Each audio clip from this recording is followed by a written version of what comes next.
네, 가르침의 진정에 의지해서 여러분 모두 삶이 향상하시기 바랍니다. 쉽지만 어긋남이 없는 공부를 위해 해피법당이 개설하는 새 출발 법회 6번째 시간입니다. 지난 수업에서는 마음에 대해서 알아보았습니다.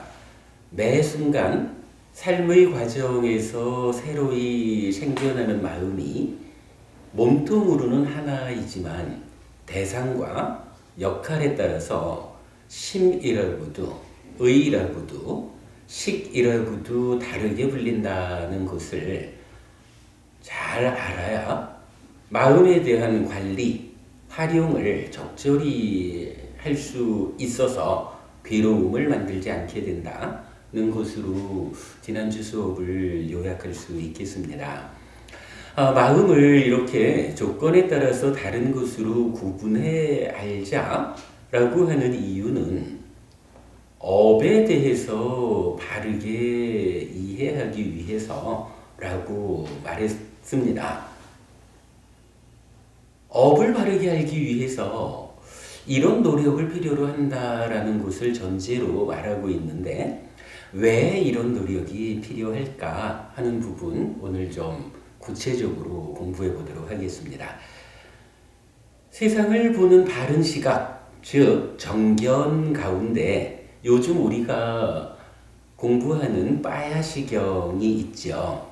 빠야시경에서는 세 가지, 즉 첫째, 저 세상은 있다. 둘째, 화생하는 중생은 있다. 셋째, 선악의 업에는 과와 보가 따른다. 로 바른 견해를 제시하고 있는데 이 가운데서 업이라고 하는 거 첫째, 둘째의 견해에 연결되는 개념이죠. 지옥, 축생, 악귀, 인간, 천상의 5 세상에서 윤회하는 삶이 부처님이 알려주는 우리 삶의 현실이죠. 이러한 삶 가운데서 금생과 내생에 걸쳐서 내가 삶의 주인공인 내가 괴로울 것인지 행복할 것인지를 결정하는 직접적인 동력이 되는 것이 바로 업이다 라는 것 때문에 우리가 업에 대해서 바르게 자세하게 알아야 되는 이유다 이렇게 말하고 있는 거죠. 자, 그럴 때 업은 무엇일까요? 구체적으로 업에 대한 공부를 좀 시작해 보겠습니다. 먼저 업은 신구의 삼업이라고 분류가 됩니다. 자, 몸과 말과 마음으로 행위한다라는 거지요. 이러한 세 가지 업을 좀 더 상세하게 분류하는 경우가 경전에서는 참 많이 나타나죠. 우리 삶의 이야기입니다. 그래서 몸으로 짓는 업은 살생, 투도, 사음 세 가지로 알려져요. 살생이라고 말하지만 이제 경전이 말하는 본질적인 의미는 다른 생명을 해치지 않는다라고 나타납니다.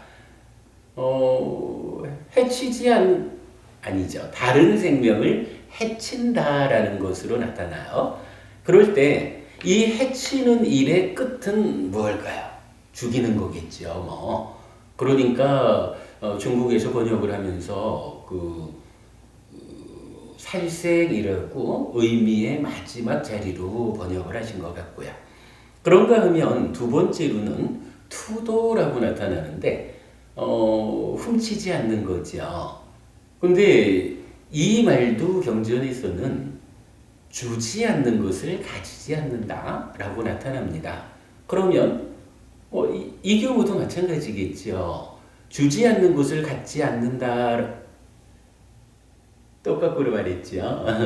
주지 않는 것을 가진다라는 것이 경전이 말하는 투도의 원의미인데요.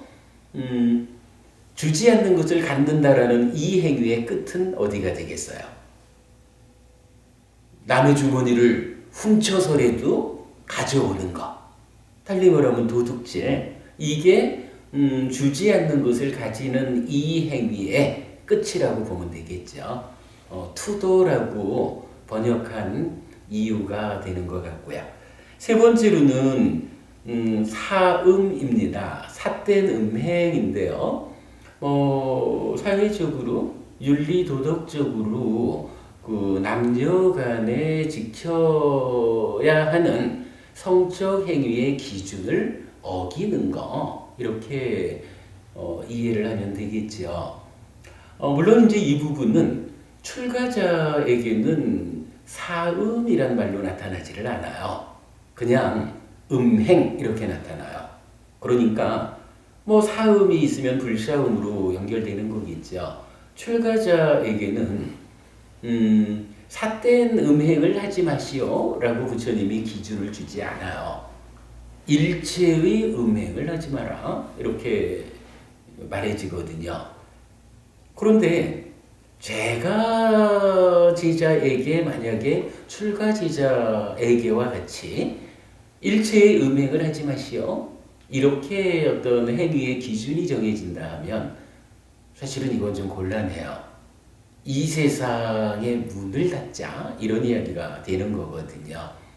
어쨌든 부부 간의 성적 행위가 이루어져야 아이를 낳는 거고 사회가 사실은 유지되어 가는 거죠. 부처님이 음행이라고 하는 것이 이러이러한 위험을 가져온다라고 하는 부분을 알려주지만 그러나 그것이 모든 사람이 출가자와 같은 삶을 살아야 한다라고 길을 제시하는 것은 아니거든요. 그래서 이제 그런 측면에서 10가지 업을 말할 때는 음행이라고 포괄적으로 말하지 않고 사음, 삿된 음행 이렇게 알려주고 있어요. 이렇게 세 가지가 신업, 즉 몸으로 하는 행위죠. 그런가 하면 말로 하는 행위는 네 가지로 분류를 해요. 첫 번째는 망어라고 합니다. 거짓말 이렇게 되는데 망어도 경전이 직접 알려주는 내용은 좀 구체적이에요. 법정에 불려가거나 어떠한 자리에서 증인을 서야 하는 입장에 있을 때 예를 들어서 들은 것을 듣지 않았다 하고 듣지 않은 것을 들었다 하고 본 것을 보지 않았다 하고 보지 않은 것을 보았다라고 증언을 하면 어떤 일이 생길까요? 이 기본적으로요. 죄 지은 자는 죄 짓지 않은 자가 되고요. 죄 짓지 않은 자는 죄 지은 자가 되거든요. 사실 이런 일은 우리 사회의 근간을 흔들게 돼요. 보통 말하는 사회정의라는 게 있잖아요. 사회정의를 전면적으로 깨트리는 일이 바로 그 경우잖아요. 요즘도 사회적으로도 그 위증죄 같은 것은 엄히 다루는 거죠. 제가 볼 때는 그래요. 증언을 해야 하는 자리에서 그야말로 보고도 보지 않았다. 보지 않고도 보았다. 듣고도 듣지 않았다. 듣지 않고도 들었다. 이렇게 사실과 다르게 증언하는 일은 죄 지은 자를 죄 짓지 않은 자로, 죄 짓지 않은 자를 죄 지은 자로 바꿔버리는 일을 초래하기 때문에 이 부분은 엄히 다스려야 되는 그러한 문제인 것 같아요.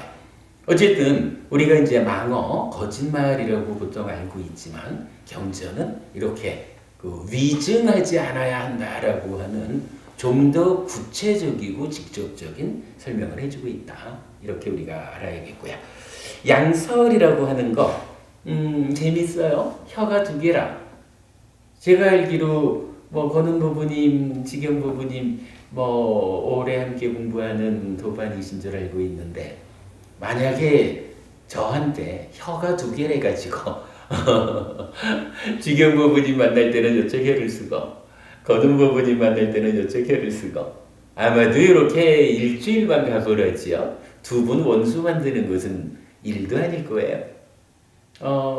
양설, 이간질하는 행위를 양설이라고 말해요. 악구라는 것이 있어요. 요거 험한 말, 상말 하는 건데 이 참 재미있는 일화가 있습니다. 제가 출가 전 친구를 한번 만났었는데 이게 뭐 오랜만에 만나서 이런저런 안부를 나누고 있는데 이 친구의 또 다른 친구가 나타난 거예요. 그랬더니 저하고 대화하면서 호참 점잖게 말씀 나누던 이 친구가 갑자기 입에서 험한 말, 상말이 막 나오면서 어쩌고저쩌고 막 얘기를 하는 거예요. 그래서 제가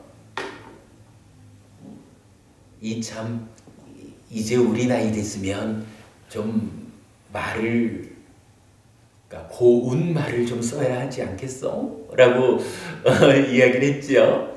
그랬더니 이 친구가 그렇게 말을 해요. 아, 스님 괜찮아요.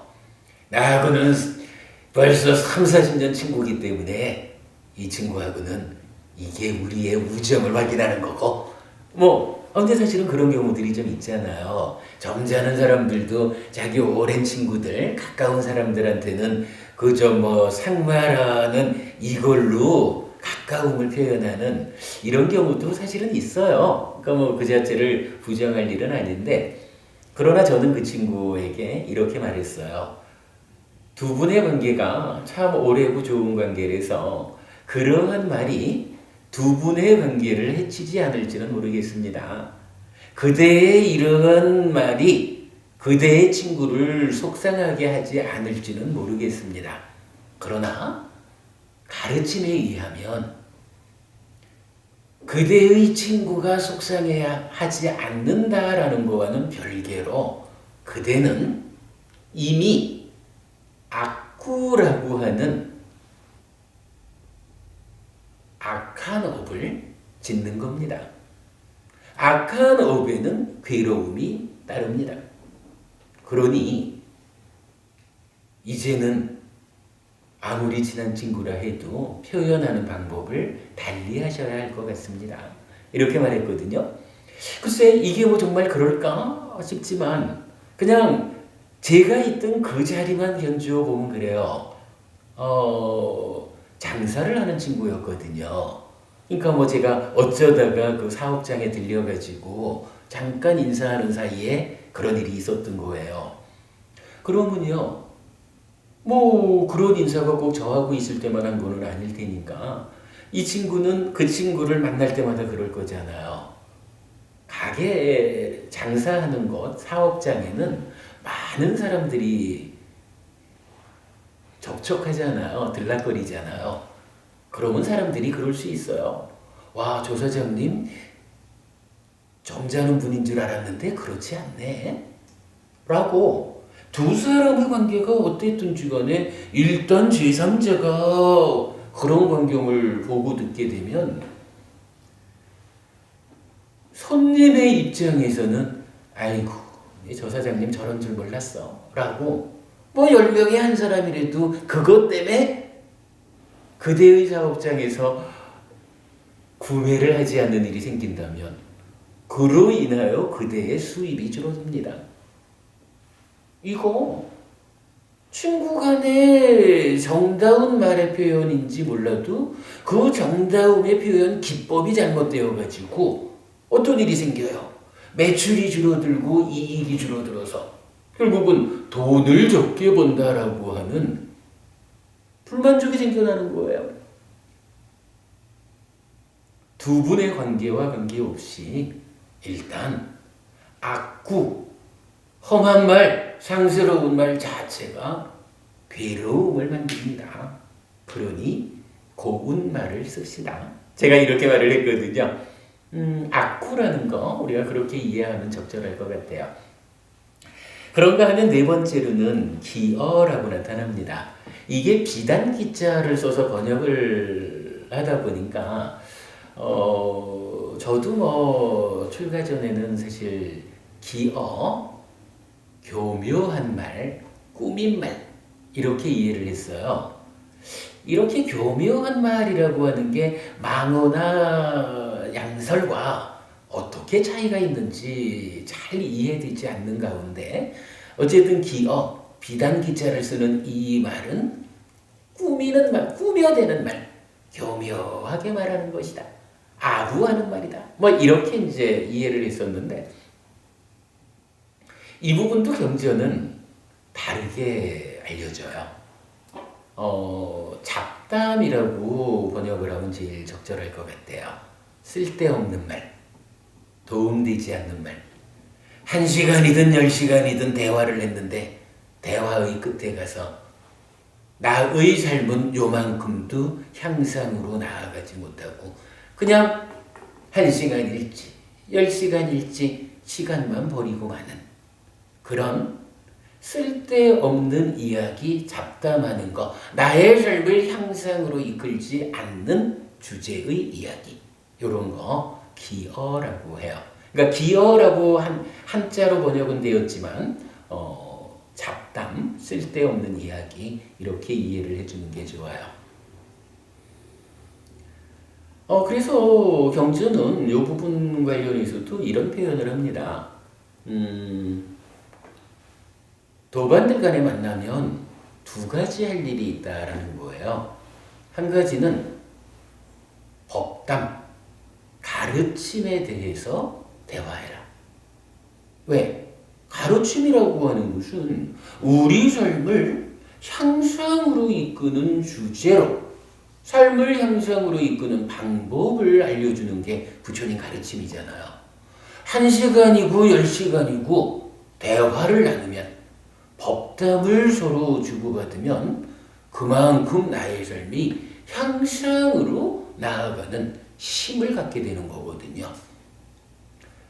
법담을 나누거나 아니면 성스러운 침묵을 하라 이렇게 나타나요.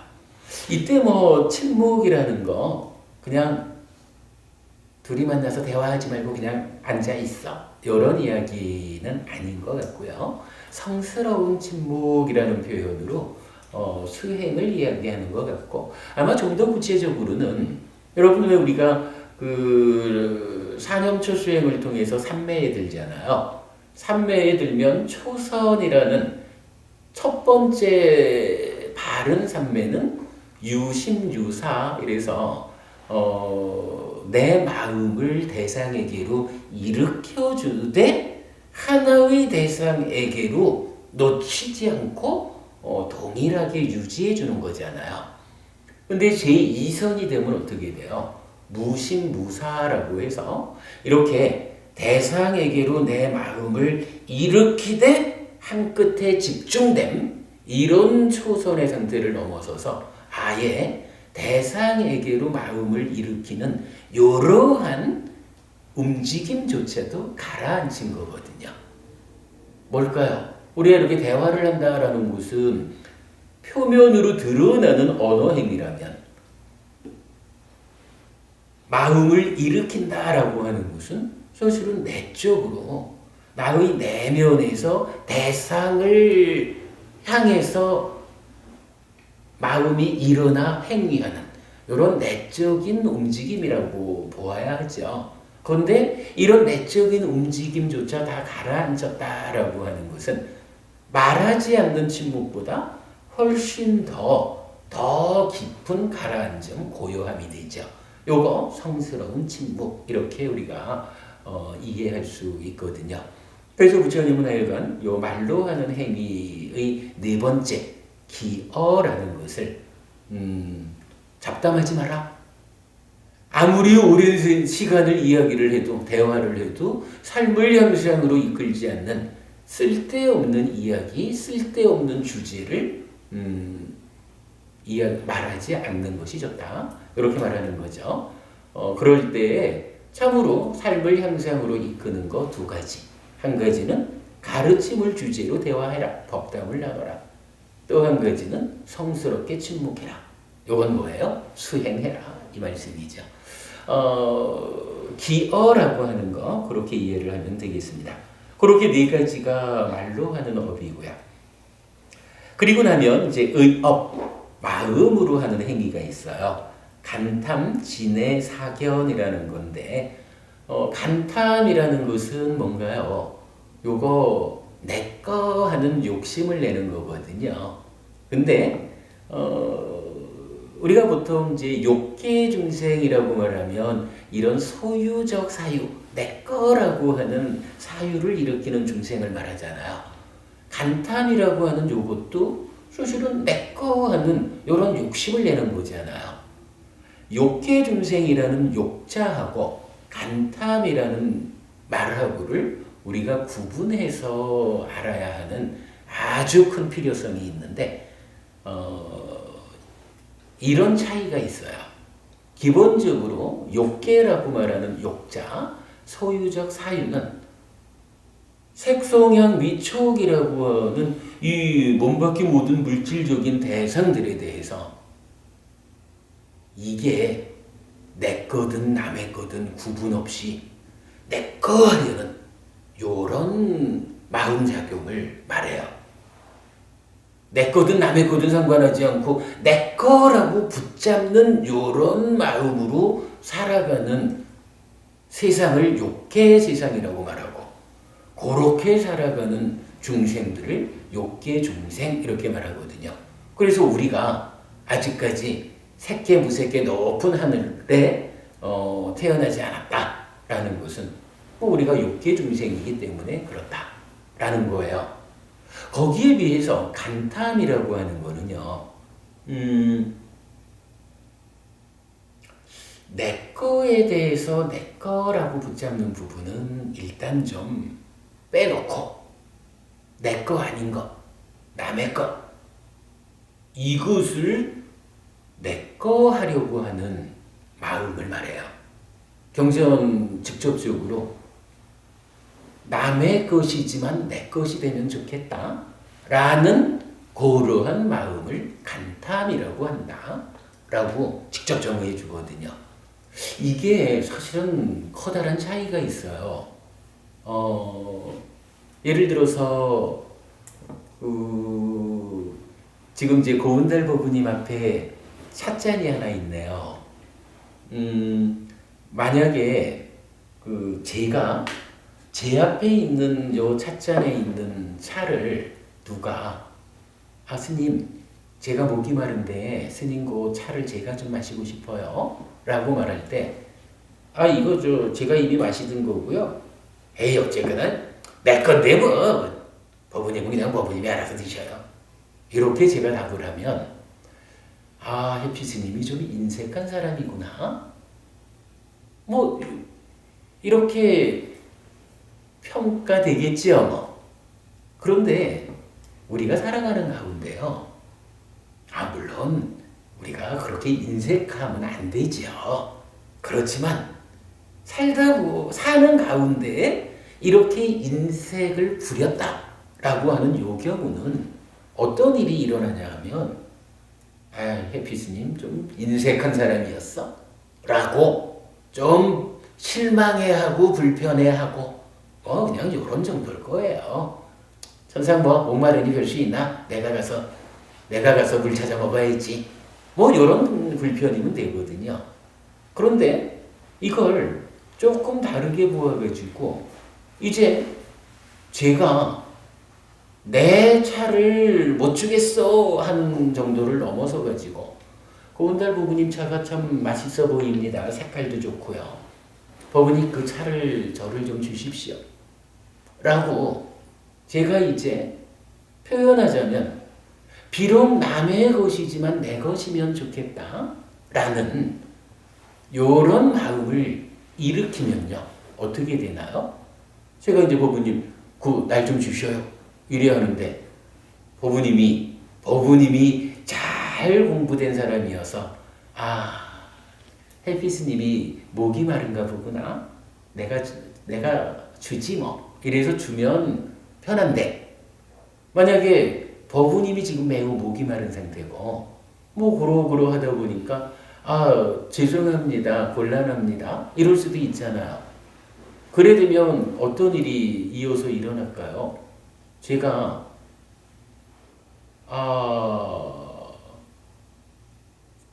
법우님이 저 차를 안 주려고 하는구나.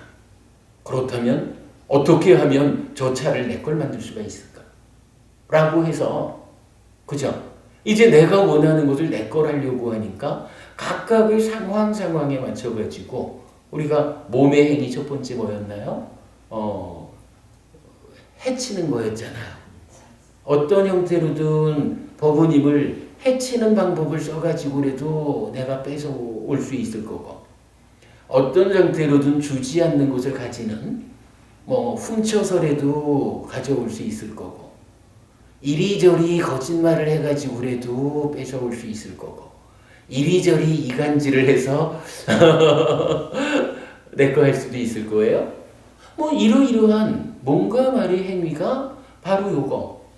내 거 아닌 그것을 내 거 하면 좋겠다라는 요러한 마음의 행위 하나로 인해서 일어나잖아요. 그죠? 몸과 말의 행위가 뒤따라오죠. 이렇게 보면 우리가 좀 더 높은 삶을 실현하기 위해서 내 거든 남의 거든 구분하지 말고 내 거라고 하는 소유적 사유를 갖지 않아야 합니다. 라는 이 커다란 의미보다 현실적으로 우리 삶에서 정말로 커다란 문제를 일으키는 것은 내 거라고 하는 이 부분은 조금 빼놓고 내 거 아닌 거, 남의 거를 내 거 하자라고 마음을 일으키면, 사유하게 되면 그것은요 현실적으로 심각한 문제를 일으켜요.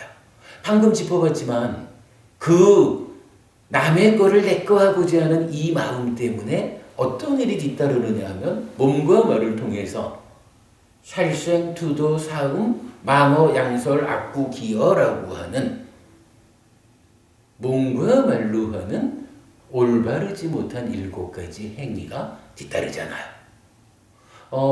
일단은 요 마음의 행위를 말할 때 간탐이라는 거, 이렇게 내 거 아닌 거에 대해서 내 거 하려는 마음을 일으키는 거, 요거 기본적으로 커다란 문제를 우리 삶에 일으키는 중요한 요인이 된다라는 부분을 이해해야 됩니다. 요 간탐이라는 말을 하여간 욕계라고 말하는 이 욕심, 이것과 구분해서 알아야 되는 필요성 설명이 되지요. 이 관계는 앞으로 우리가 수행을 하면서도 수행을 경계짓는 중요한 하나의 꼭지점으로 나타나는 자리고요. 하여간 내 거 아닌 것에 대해서 내 거 하려는 마음이냐, 내 거까지를 포함해서 포괄적으로 내 거 하려는 마음이냐, 요거를 구분해서 알아야 된다라는 거 제가 강조하고요. 그 중에 이제 신고의 삼업 중에 의업에 첫 번째로 나오는 간탐은 내 거 아닌 것에 대해서 내 거 하는 그러한 마음을 말한다라는 거예요. 자, 그런가 하면 이제 이어서 진애라는 것이 나타나요. 진애. 요거 성낸다, 분노한다 이런 거죠. 좀 구체적으로 요것도 이해할 필요가 있어요. 경전은 진애, 성낸다라고 하는 요 마음의 행위를 꼭 2가지로 구분해서 설명을 해줘요. 한 가지는 분노하는 마음이에요. 그리고 또 하나는 폭력을 쓰려는 의도, 이렇게 나타나요. 그러니까 성낸다, 화낸다라고 하는 것을 우리가 2가지 측면으로 나누어서 이해할 필요가 있다라고 경전이 말해준다는 거거든요. 그러니까 하여간 진애, 성낸다라고 하는 것은 분노하는 마음의 측면하고, 이제 거기에 한 단계 더 나가서 폭력을 쓰려는 의도까지. 이것도 똑같은 거예요. 내 마음에 분노하는 마음 이렇게 되면 분노한다라는 것 때문에 버럭 화내는 뭐 악구 뭐 이런 좀 구체적인 그 말의 행위가 나오겠죠. 이것이 좀 더 진행이 돼가지고 폭력적인 의도까지를 이어지면 어떻게 될까요? 이제는 몽둥이를 들고 해치는 일을 하고 폭력의 일환으로 주지 않는 것을 뺏어오고 이렇게 몸과 말의 행위가 이어지겠죠. 이렇게 경전을 좀 이해하다 보면 간탐과 진애라는 두 가지를 사실은 연결된 개념으로 볼 수가 있어요. 이런 거 아닐까요? 좀 전에 제가 고은달 법부님 그 차를 좀 저를 주셔요. 이렇게 이야기를 했잖아요. 내 거 아닌 것을 내 것이면 좋겠다라고 하는 간탐이라고 하는 마음의 행위가 작용된 거잖아요.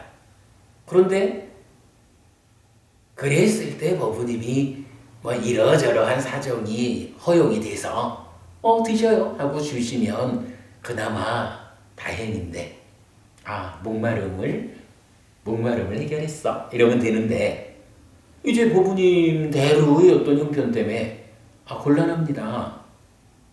줄 수 없습니다. 이럴 수가 있잖아요. 그렇게 되면 이게 사실은요 간탐 때문에 폭력이 동원되는 과정을 이렇게 봐야 안 될까요? 주세요. 못 줍니다. 응? 아니 달래는데 그걸 좀 못 줘? 내놔. 한번은 그거 좀 달래는데 그 정도는 좀 줘야 되는 거 아니야? 하고 제가 이제 마음속으로 내 마음에 분노가 일어나겠죠. 진행의 첫 단계가 그러니까 간탐 남의 것까지도 내 거 하면 좋겠어 라고 하는 이런 마음의 행위가 딱 작용을 했다가 거부당하니까 이제 진애에서 분노의 마음이 일어나는 거예요. 그래서 제가 뭐라고 화내면서 내놓으시오 이랬는데도 그래도 그 정도에서 어부님이 보통 세간에 힘 있는 자와 힘 없는 자의 사이에서 벌어지는 현상으로 버럭 화내면서 내놔! 이러면은 주기 싫어도 어쩔 수 없이 내놓잖아요. 그래도 그 상태가 되면 뭐 그나마 또 좀 어떨지 몰라. 그런데도 법부님이 지속적으로 곤란합니다. 이것은 내 거고 나는 내 것을 지킬 이유가 있습니다. 나는 내 것을 지켜냄으로써 스스로 나의 삶을 보호해야 합니다. 하고는 버티는 거죠. 그러면 그 다음에 어떤 일이 이어지겠어요? 내가 뭐라고 화내는데도 안 준단 말이지. 안 되겠구만. 천상 몽둥이를 들어야겠고. 이렇게 해서 폭력이 이어지는 거죠. 요 관계를 우리가 좀 잘 볼 필요가 있을 것 같아요. 어떤 형태로든 남의 것에 대해서 내 것이면 좋겠다라고 하는 간탐이라는 마음의 행위가 일어나면 그것이 거부되면서 분노하게 되고 그 분노 상태가 이어지면 그 이어지는 상황에서 폭력을 쓰려는 마음의 행위가 뒤따라오죠.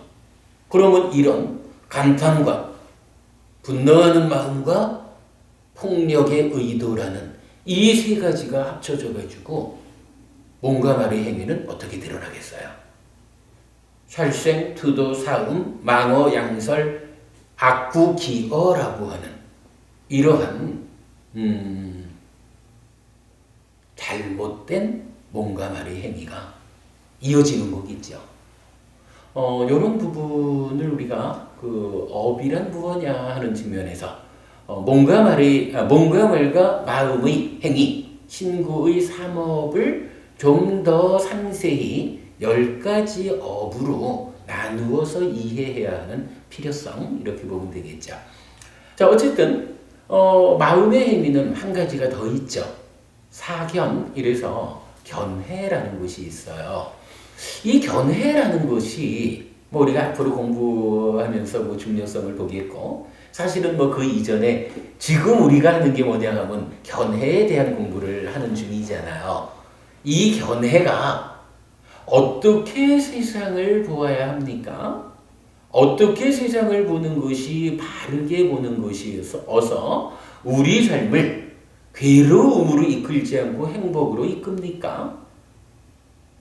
요런 견해의 기준으로 부처님이 가르침을 주는 거고, 현재 우리는 그러한 바른 견해의 출발 자리에서 빠야시경이 알려주는 세 가지. 저 세상은 있다.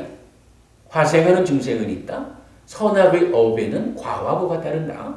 라는 이 세 가지 바른 견해를 보고 있잖아요. 근데 지금 이제 10가지 업으로 말할 때는 그와는 다르게 사견이라는 게 나타나는 거예요.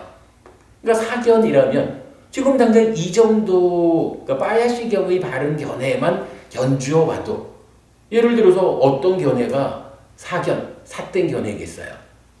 이러면 되겠지 뭐. 저 세상은 없다라고 보면 삿된 견해겠죠. 의경법문이 그렇죠.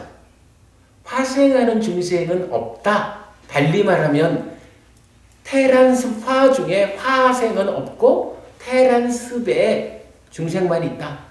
달리 말하면 눈에 보이는 인간과 짐승제작만 있는 거지 뭐. 거기 무슨 지옥이 있고 악귀가 있고 하늘나라가 있어. 요런 견해, 삿된 견해죠. 그런가 하면 이어가지고 착한 행위를 하든 악한 행위를 하든 선악의 업이죠.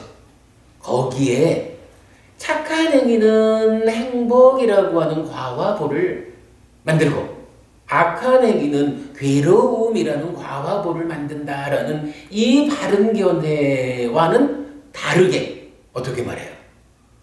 내가 아무리 착한 행위를 하든 악한 행위를 하든 그것에 따라서 괴로움과 행복이 만들어지는 거 아니요. 들키지만 않을 수 있으면 살인을 해서라도 내가 부자가 돼야지 뭐. 요런 거 다 삿된 견해잖아요. 어떤가요? 우리가 간탐과 진애라는 이러한 마음의 행위 때문에 몸과 말의 행위가 어떻게 드러나는지를 보았잖아요. 근데 정작 가장 밑바닥에는 뭐가 있느냐 하면 세상을 보는 시각이 바르지 못하면, 그죠? 세상을 보는 잘못된 시각으로 살아가면 요것 때문에 다시 말하지만 저 세상에 없다라는 시각으로 살아가. 그저 눈에 보이는 존재들만이 있을 뿐이야. 들키지만 않을 수 있으면 죽여서라도 부자 돼야지 뭐 요런 이러한 바르지 못한 세상에 대한 시각이 바탕에서 자리 잡아주면 그것 때문에 남의 것도 내 거이기를 하는 간탐이 일어나고 그것 때문에 버럭 화내고 폭력을 쓰려는 의도가 일어났죠. 그것이 연결되어 가지고 몸과 말로 실질적으로 악한 행위를 지어 가지고 살아서 발견되면 감옥 갈 거고 살아서 들키지 않으면 죽어서 지옥 갈 거고 이런 일을 만드는 거잖아요. 견해라고 하는 부분을 업에서는 이렇게 자리를 잡아주는 거예요. 이렇게 놓고 보면 이 견해라고 하는 거 우리 삶에서 차지하는 비중이 참으로 크죠. 견해 이렇게 알아야 됩니다. 그 업을 말하면서는 신구의 삼업 중에 의업 중에 간탐과 진애에 이어서 사견이라고 하는 세상을 보는 삿된 시각, 요것도 마음의 행위다 라고 그 의업에 포함해주고 있는 거예요. 뭐 이렇게 보면은 대략 그 신구의 삼업이라고 하는 것을 좀 더 상세히 확장해서 10가지로 설명하는 것의 그 내용을 우리가 알 수 있겠죠. 그리고 왜 좀 더 상세하게 10가지로 확장해서 업을 분류해야 하는지 충분히 설명이 된 거죠? 이게 이제 그 업에 대한 이야기, 부처님 가르침에 의해서 삶을 향상하는 실질적인 행위의 이야기에 뭐 가장 출발에 있다라고 해도 좋을 것 같아요. 뭐 하여간 업이라는 것을 우리가 그렇게 구분해 봐야 합니다. 자, 그러면 업은 무엇일까라고 하는 주제를 놓고 우선은 현상적으로 업은 이렇게 신고의 삼업이기도 하지만 십업으로 분류가 되고 있다라는 것을 첫 단계로 알아본 거죠. 그리고 지금 본대로 10가지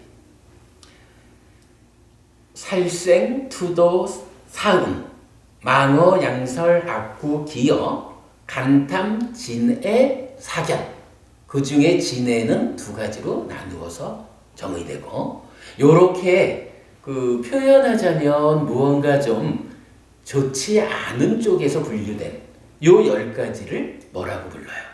십악업 이렇게 부르죠.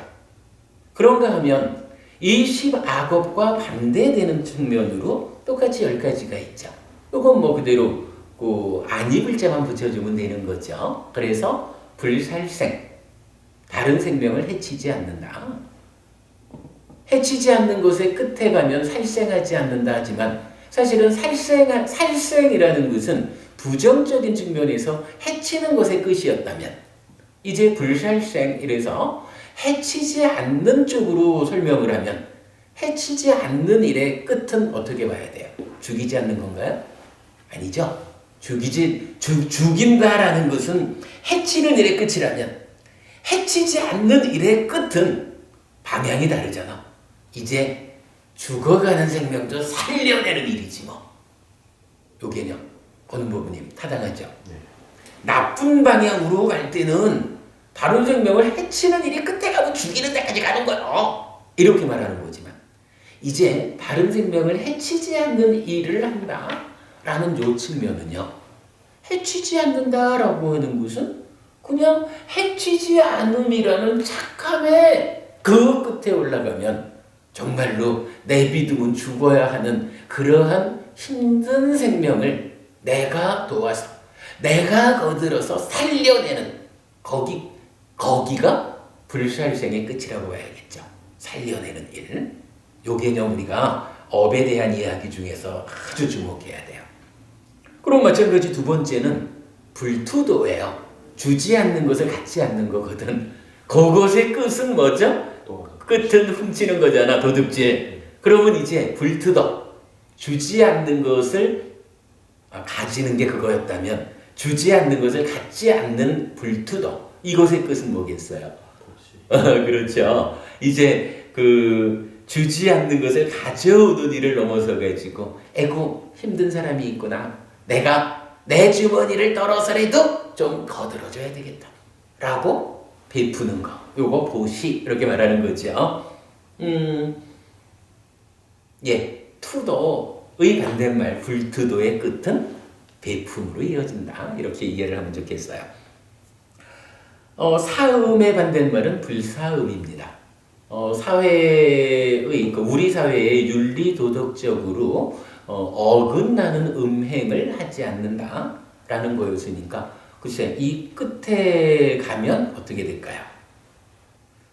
아까 말씀드렸지만은 사실은 음행을 하지 않는 것이 부처님 가르침에 의해서 삶을 향상하는 과정이겠죠.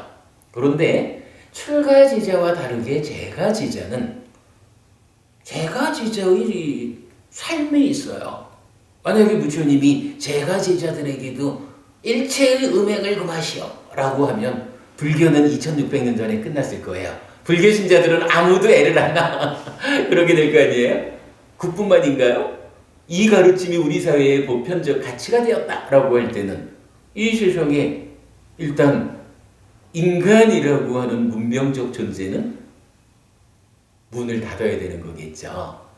그러니까 사음이라는 그 어떤 그 제한된 영역을 설명했다면 이제 이 사음하지 않는 쪽에서는 어떻게 돼요? 불사음 이래 되니까 이 불싸움의 끝은 어떻게 될까요? 이제 출가해서 일체의 음행을 하지 않음. 뭐 이렇게 좀 더 본질적인 의미를 가지게 되겠죠. 뭐 그냥 그 정도 우리가 이해하기로 하고, 마찬가지 구업에 대해서는 망어, 거짓말하지 않는다, 위증하지 않는다 였으니까 뭐 역시 불망어라고 하는 거, 거짓말을 하지 않는다, 정말로 어떠한 증인의 역할을 해야 되는 자리에서는 그야말로 이러저러한 두려움이 있다 해도, 뭐 현실적으로 그렇죠. 두려움이 있다 해도 내가 참으로 증언을 통해서 죄 지은 자는 죄 지은 자가 되어야 하고, 죄 짓지 않은 자는 죄 짓지 않은 자가 되어야 하는, 우리 아까는 거꾸로였었죠. 위증을 통해서 죄 지은 자가 죄 짓지 않은 자가 되고, 죄 짓지 않은 자가 죄 지은 자가 되는 사회 정의가 깨어지는 이런 상황이었다면, 이제 불망어의 측면에서는 두려움이 있다 해도 해야 되는 입장에 처했을 때는 그 두려움을 극복하고 참으로 위증하지 않음을 통해서 죄 지은 자는 죄 지은 자로 결정되게 하고, 죄 짓지 않은 자는 죄 짓지 않은 자로 결정되게 하는, 물론 죄 지은 자를 그 이후에 어떻게 또 잘 거들어서 그의 삶을 참회시키고 올바른 삶으로 이끌 것이냐 하는 것은 2차적인 문제고, 뭐 사랑이 넘쳐가지고 죄 지은 자를 죄 짓지 않은 자로 만드는 것은 옳지 않은 거죠. 사회 정의에 어긋나죠. 뭐 그런 측면으로 우리가 이해할 수 있을 것 같고요. 뭐 마찬가지 맥락에서 이제 양설, 악고, 기어라는 거, 뭐 동일하게 우리가 대응되는 것을 불양설, 불악고, 불기어로서 설명할 수 있을 것 같아요. 특히 불기어 같은 경우는 아까 설명드렸죠. 저기 법담을 나누거나 성스러운 침묵을 하라 이렇게 되었고요. 그런가 하면 이제 그러니까 마음의 행위에서는 불탐, 부진, 정견 이렇게 나타나죠. 요거 10업 가운데 지금 10가지로 착한 업을 말하고 있어요. 10선업이죠. 10선업 중에 마음의 행위에 속하는 불탐, 부진, 정견은 요거는 좀 더 설명을 드려야 할 필요가 있습니다. 이 주제는 다음 주에 다시 설명드리도록 하고요. 오늘은 업이라는 것을 이제 구체적으로 공부하는 수업의 시작에서 업이란 어떤 업이 있나요? 신구의 3업이 있습니다. 요거 조금 더 상세하게 확장해서 말하면 10악업과 10선업이라고 정의됩니다. 라는 데까지를 공부한 거로 하겠습니다. 오늘 공부의 마무리 이렇게 하죠.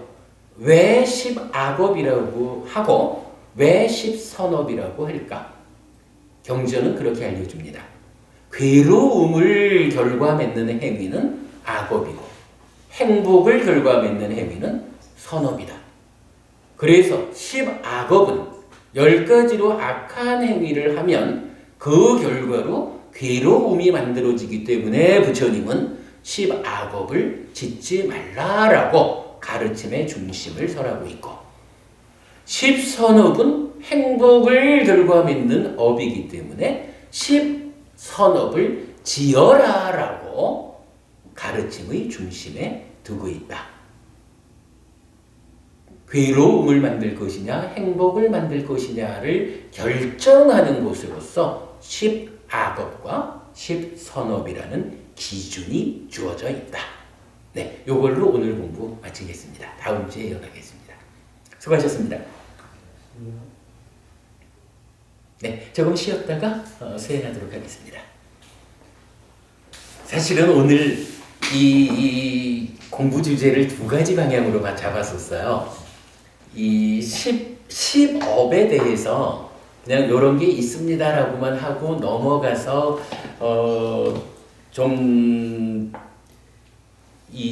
지금 이제 한 자지 교재 나눠드린 거 업의 개념을 설명할 것이냐 아니면 업의 개념으로 나아가기 위해서는 일단은 시법이 무언지를 설명하고 가야 할 것이냐 두 가지를 놓고 고민을 좀 했는데 막상 하다 보니까 시법을 설명하지 않고 업을 공부할 수는 없다라고 설법하는 그 과정에서 선택이 되는 거네요. 근데 이건 이 시법에 대해서는 보통은 이게 굉장히 쉬운 주제다라고 해서 크게 관심 갖지 않는 사람들이 많은 것 같아요. 근데 경전은요, 정말 우리 사부니까에서 이 시법과 관련한 경전이 얼마나 비중이 큰지 몰라요. 굉장히 많이 나타나요. 오늘 제가 나름대로 좀 시법을 설명했는데 그 시법이라는 것에 대해서 여러분 구체적으로 이해하고 정말로 내가 십악업을 통해서 괴로움을 짓는 어리석은 삶을 살지 않아야 한다. 십선업을 통해서 행복을 만드는 현명하고 향상되는 삶을 내가 살아야 한다. 라고 하는 이 부분에 대해서 아주 명확하게 여러분 기준을 잡아야 됩니다. 불교 공부에서 정말 중요한 주제입니다. 좀 쉬겠습니다.